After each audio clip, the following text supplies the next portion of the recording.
ఈ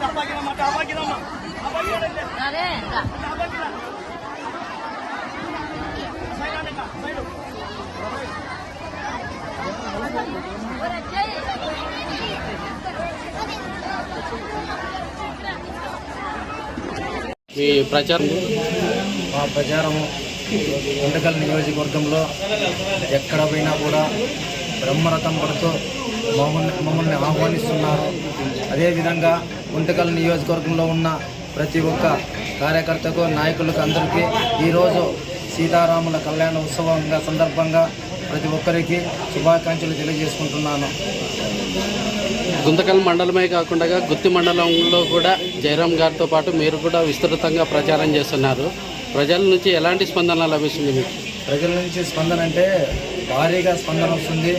అదేవిధంగా బ్రహ్మరథం పడుతూ ఏ విలేజ్ పోయినా, ఏ వార్డుకు పోయినా కూడా మాకు ఇంత ఆహ్వానం పలుకుతున్నారంటే మేము ఎప్పుడో ఒక జన్మలో మేము అదృష్టం చేసిన వాళ్ళమని అని చెప్పి మా కుటుంబం తరఫున వాళ్ళందరికీ కృతజ్ఞతలు తెలుపుకుంటున్నాము. గుత్తి మండలంలో ప్రధానంగా నీటి సమస్య ఎక్కువగా ఉంది. జయరాం గారు కానీ మీరు కానీ పర్యటించినప్పటి నుంచి గుత్తి పట్టణంలో చాలా ఏరియాల్లో నీటి సమస్య తీరినట్టుగా వాళ్ళు నీటిని వదులుతున్నారు. అంటే నీటి సమస్య ఉన్నట్టా లేనట్టా? మేము ఇప్పుడు గుత్తి పట్టణంలోనే ఇప్పుడు కొన్ని వార్డులు 15, 16, 17, 18 కొన్ని వార్డులు తిరగడం జరిగింది. ఎక్కడ చూసినా కూడా 40 రోజులు 30 రోజులకు ఒకసారి నీళ్ళు వస్తున్నామని చెప్పి ఎంతోమంది సమస్యలు చెప్తున్నారు. ఆ సమస్యలు చెప్తున్నారు కదా అనుకుంటే చూసి అక్కడ వాస్తవాలుగా చూస్తే ఇంత దరిద్రంగా తయారు చేసినది ఇంతకుముందు ఉండే గవర్నమెంట్ వాళ్ళు.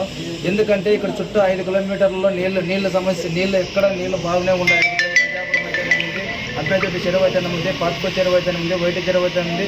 అన్ని చెరువులు నిండుగా ఉండవు. కానీ ఇక్కడ గుత్తి చెరువుకి ఎందుకోసం నీళ్ళు వదిలేగా మాకే అంత చిక్కుకోకుండా ఉంది.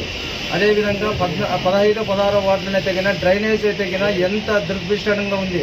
అక్కడ పోయి తిరగాలంటే కొంతసేపు 5 నిమిషాలు తిరగాలంటేనే మనకి ఎంతో విధంగా ఇబ్బందులు ఉన్నాయి. అక్కడ కాపురాలు చేసే వాళ్ళ పరిస్థితి ఎట్లుండాలో మనం కూడా ఒకసారి ఆలోచించుకోవాలి. అలాంటి నాయకత్వంలో, అలాంటి నాయకులు ఇంత అధ్వానంగా పరిపాలించినారు. మేము చేసినప్పుడు ఏం చేసినట్లు గుర్తుపట్టడానికి ఏం చేసినట్లా?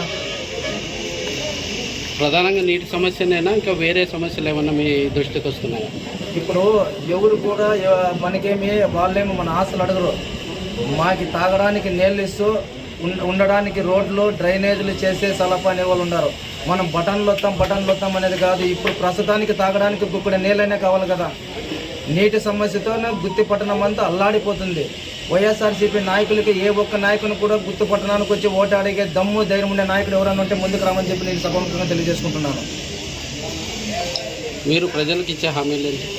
మేము ప్రజలకు ఇచ్చే మొట్టమొదటి హామీ జయరాం అన్న ఎమ్మెల్యే. జై శ్రీరామ్.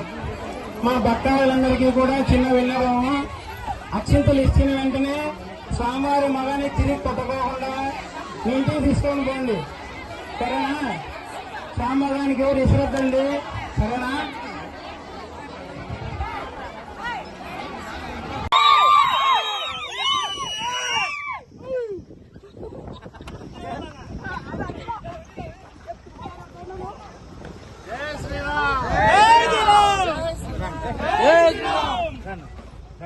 కొంచెం సైడ్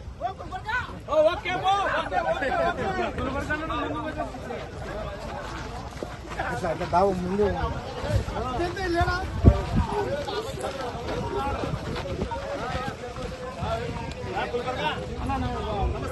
మంచి వాళ్ళు